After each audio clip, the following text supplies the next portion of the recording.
Welcome to Vectors by Hand. We'll walk through the 10 vector operations that show up everywhere in data science, and we'll do every one the same way. Math on one side of the board, a picture on the other, and every single step shown, nothing skipped. We start with the easiest one, adding and subtracting vectors. First, what even is a vector? A vector is just a list of numbers. Here's 1, v equals 3, 1. Read it as a recipe of moves, go 3 steps right, then 1 step up. Watch the arrow draw itself on the grid as we do. So a list of numbers is also an arrow. It points from the start to wherever those moves land you. Hold both pictures in your head. The same thing two ways, a list you can do math with, and an arrow you can draw. Now, adding two vectors, and the rule is delightfully simple, add them slot by slot. Here's a equals 3, 1, and b equals 1, 2.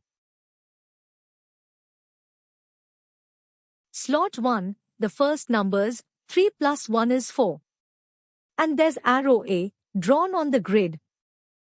Slot 2, the second numbers, 1 plus 2 is 3. Now we lay arrow B on, tip to tail from A. Stack the results, a plus B equals 4, 3, the dashed arrow straight to the answer. So walk along A, then from its tip keep walking along B, you land exactly at a plus B. That's the famous tip to tail rule. But the real example had 3 numbers. No problem, the same rule works for 3 or 300.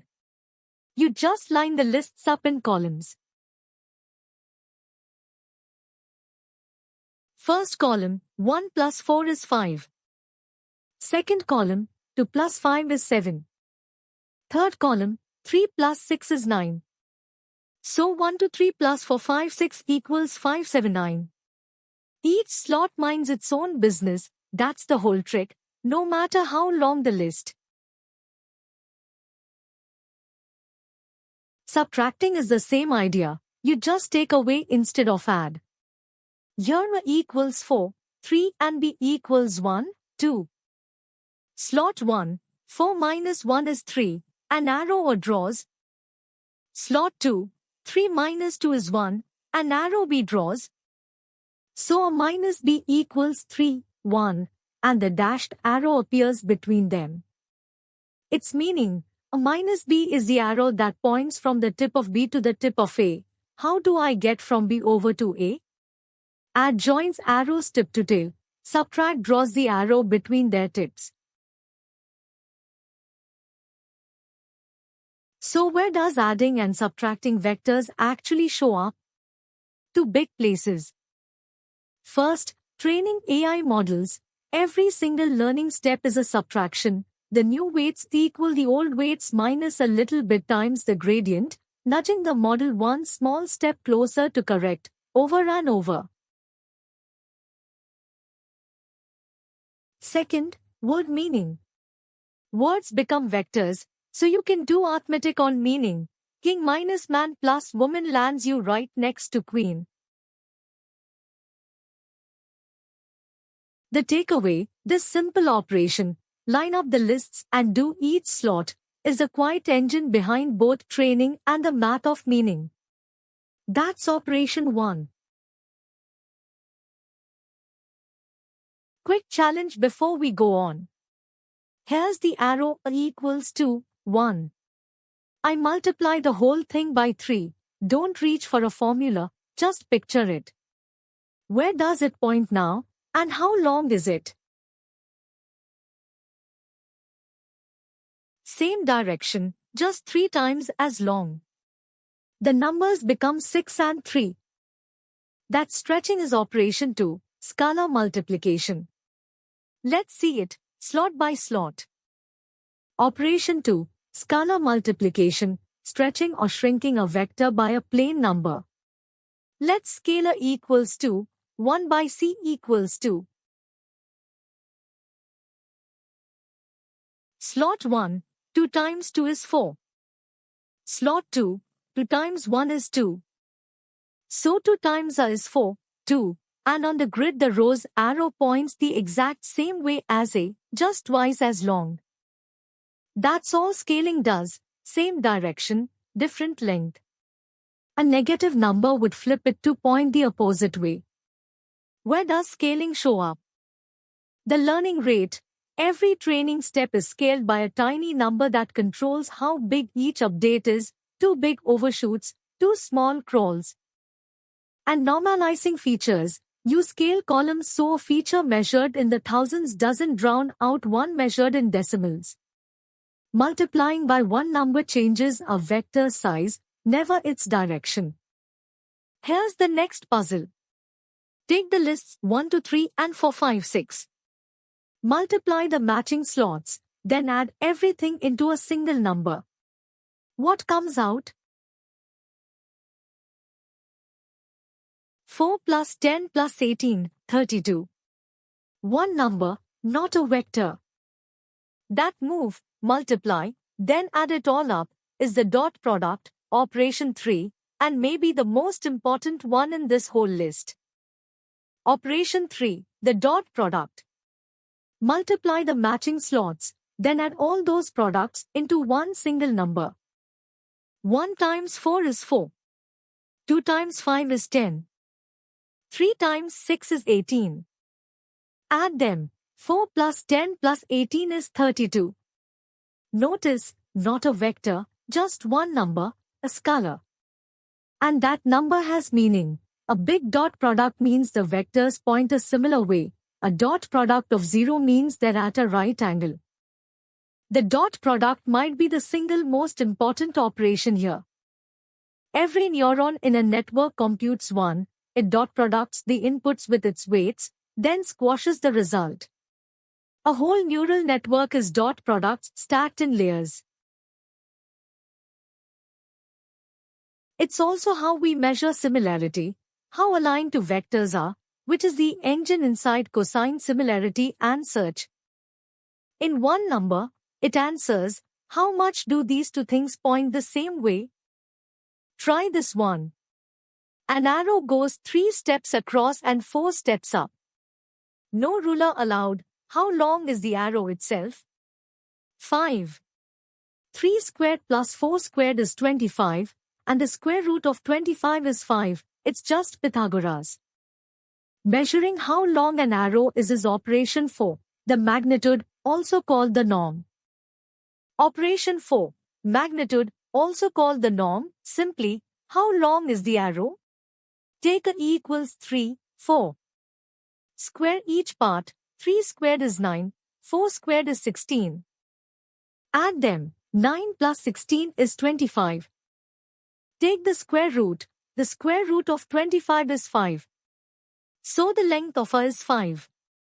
Look at the picture, that's literally Pythagoras, 3 across, 4 up, and the arrow is the hypotenuse, length 5.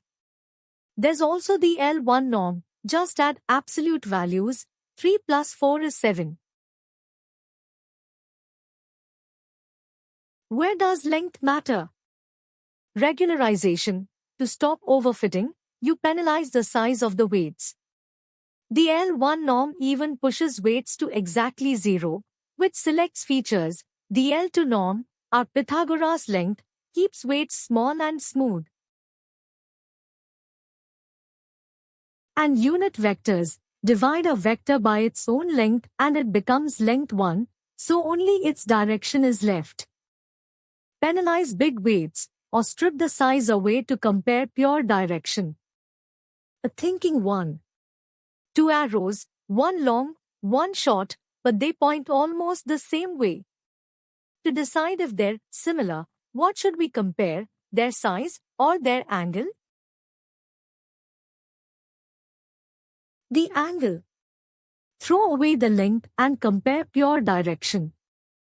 That's operation 5, cosine similarity, the angle between two vectors. Operation 5, cosine similarity. It measures the angle between two vectors and ignores their size. Take A equals 3, 1 and B equals 1, 3. First the dot product, 3 plus 3 is 6. Then their lengths, both are the square root of 10, about 3.16. Cosine of the angle is the dot product over the two lengths multiplied, 6 over 10, which is 0.6. That's an angle of about 53 degrees. The score always lands between -1 and 1. 1 means same direction, 0 or right angle, -1 opposite. It compares pure direction. This one is huge right now. Cosine similarity is how modern search understands meaning.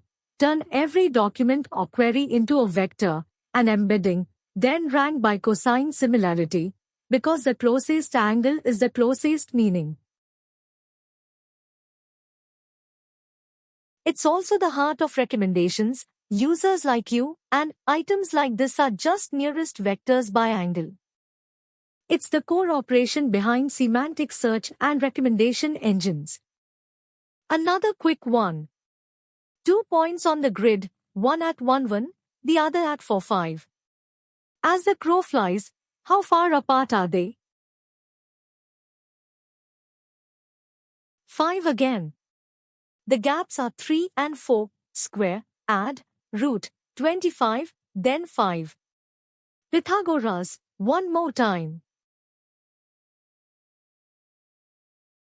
Straight line distance between 2 points is operation 6, Euclidean distance. Operation 6, Euclidean distance, how far apart are 2 points? Take A at 1, 1 and B at 4, 5. Find the gap in each direction. 4 minus 1 is 3, 5 minus 1 is 4. Square and add. 3 squared plus 4 squared is 9 plus 16, which is 25. Square root, 5. So the straight line distance is 5, the same recipe as the norm, just applied to a minus b, Pythagoras one more time. Distance powers anything about finding the nearest thing. K-nearest-neighbors classifies a new point by its closest known points. K-means clustering groups points around centers by distance. And anomaly detection flags the point that sits far away from everything else. A nice contrast. Cosine similarity asks, do these point the same way, while distance asks, how close together are they? Two complementary ways to compare. Here's a spatial one. One arrow points east, another points north, both lying flat on the table. Is there a direction at a right angle to both at once? Point to it. Straight up, off the table. That brand new perpendicular arrow is the answer. Building a vector at a right angle to two others is operation 7, the cross product, and it lives in 3 dimensions. Operation 7, the cross product, which only exists in 3 dimensions. Instead of a number, it returns a whole new vector that points at a right angle to both originals. Let A point along the x-axis and B point along the y-axis. Their cross product points straight up along the z-axis, out of the floor. The direction follows the right-hand rule. Curl your fingers from A toward B, and your thumb points along across B. The cross product is the odd one out. You won't see it much in classic, tabular data science. Where it shines is 3D graphics. Cross two edges of a triangle and you get its surface normal, the arrow facing out, which is how lighting and shading know which way a face points. It also shows up in geometry and robotics, rotations, torque, and which side of a line am I on. Rare in tabular data science, but essential in 3D graphics and computer vision. Picture a little times table. Put 1 2 down the side, 3 4 across the top, and fill each cell with row times column. How many numbers do you get, and what shape are they in? 4 numbers, a 2 by 2 grid. 2 vectors just became a whole matrix. Growing 2 vectors into a grid is operation 8, the outer product. Operation 8, the outer product, this one grows a dimension. Put A, 1, 2, down the side, and B, 3, 4, across the top, then fill every cell with row times column. Top left, 1 times 3 is 3. Top right, 1 times 4 is 4. Bottom left, 2 times 3 is 6. Bottom right, 2 times 4 is 8. So the result is the 2 by 2 grid 3, 4, 6, 8. The inputs were vectors, but the output is a matrix, a whole table of numbers. It grew a dimension. Where do outer products show up? To important places. Covariance matrices. Sum up outer products of your data vectors and you get a table of how every feature varies with every other, the foundation of PCA. And transformer attention, the engine inside modern language models, the scores comparing every query to every key form exactly this every pair grid. Whenever you need a grid of all pairs interactions, the outer product is the tool. A sneaky one. Do the start of the dot product, multiply 1 to 3 by 4, 5, 6, slot by slot, but this time, don't add them up. What's left on the board? 4, 10, 18, still a list, still a vector. We just skipped the adding. Multiply slot by slot and keep the whole list, that's the Hadamard product, operation 9. Operation 9, the Hadamard product, also called the element-wise product. It starts the same as the dot product, multiply the matching slots. 1 times 4 is 4. 2 times 5 is 10. 3 times 6 is 18. But here's the difference, you do not add them up. You keep them as a list. So the answer is 4, 10, 18, still a vector. That's the key contrast, same multiplication, but the dot product sums to a single number, while the Hadamard product keeps the whole list. The Hadamard product is the operation of gates and masks. In LSTMs and GRUs, you multiply by a vector of numbers between 0 and 1 to control how much information flows through versus gets held back. That element-wise multiply is literally the gate. Masking works the same way. Multiply by a mask of zeros and ones to switch parts of a vector off. That's how dropout, padding, and attention masks all work. Multiply by a mask, and you turn pieces on and off, slot by slot. Last challenge. Shine a light straight down from above onto a leaning arrow. It casts a shadow on the floor. How long is that shadow? However much of the arrow lies along the floor, and that shadow is exactly what we want to measure. The shadow one vector casts on another is our final move, operation 10, projection. Operation 10, our last, projection, the shadow one vector casts onto another.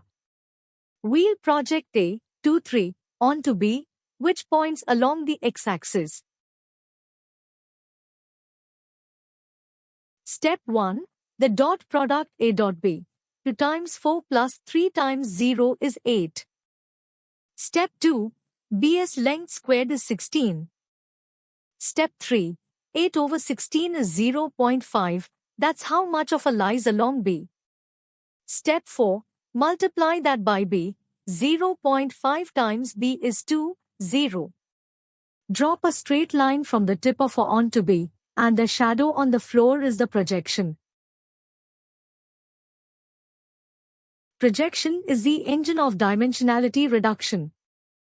In PCA, You find the few directions in which your data varies the most, then project every point onto those directions, keeping the important signal and dropping the rest. That's how you can squash a 1,000-number vector down to 2 numbers for a scatter plot, or compress data without losing much. The whole idea of projection: keep the part that matters, and throw the rest away. And that's all 10. Add and subtract, scale, dot product, norm, cosine similarity, distance, cross product, outer product, Hadamard product, and projection. Here's the punchline: almost all of machine learning is just these simple moves, done billions of times, on vectors with thousands of slots instead of 2. None of it is harder than what we did on this chalkboard, there's just a lot more of it. Quick question for you: which operation surprised you most that it's really just that simple? Drop it in the comments, and if this made vectors finally click, like and subscribe for more math made visual.